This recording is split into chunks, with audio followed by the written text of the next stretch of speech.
AGI adjustable polyring panels have a tongue and groove system. Each panel will lock into the other panel, one having a raised notch, one having a lower notch. Right here, you'll see a raised notch. You'll want the panel to slide into it. If you're having troubles bolting your panels together, make sure that you have a tongue and groove overlap like so. In every hardware kit, you'll receive 14 adjustable hay-ring reinforcement kits. These pieces of plastic are designed to fit into the poly ring like so. Once you've completely built your ring, you'll want to drill holes here and place the final 2 bolts. Now that you have your gold bolts in the top and bottom holes of the adjustable poly ring with your reinforcement plate, you're going to take 2 silver washers, 1 bolt, and 1 silver nut, and you're going to bolt the side 4 holes of the poly ring. 1 washer on the outside, 1 washer on the inside.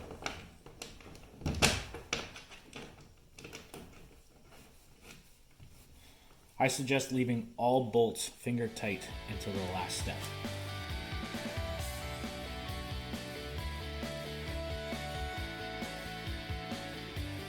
We're going to drill 2 holes, one here and one here, for the last 2 bolts for the reinforcement kit. You want to make sure that the plate is perfectly placed so that it's not sticking out.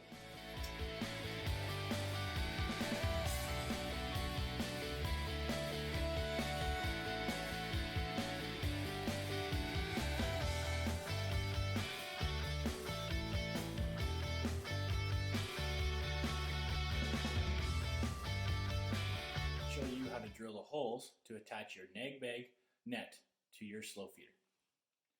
You want to drill a hole here and here.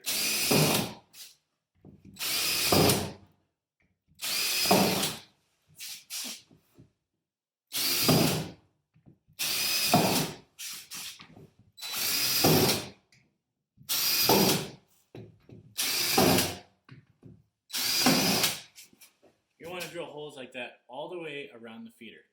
This will make measuring the pipe much easier.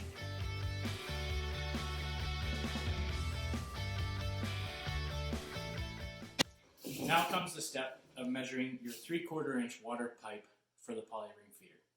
You can either purchase this pipe kit from us or you can purchase it at the local hardware store. It is 3/4 inch poly pipe.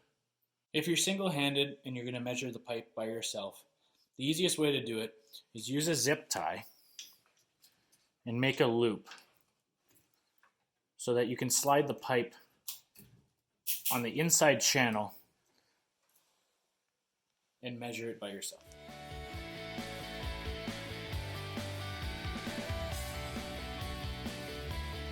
Using all the previous drilled holes, place zip ties loosely on each panel and feed the tube through the zip ties so that you can have it placed against the ring in the channel.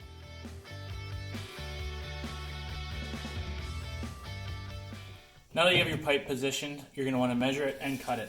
I've gone ahead and cut this pipe. You want it to be as snug as possible on the feeder. This will hold it in place with pressure.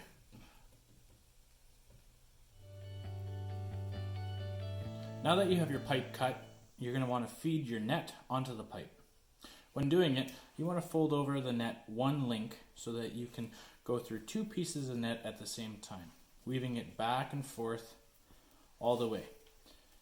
This too is also much easier with 2 people, but can be done with 1 person. As you're doing it, consistently keep sliding the net down the pipe. Make sure that your net is facing inwards so that you don't get tangled.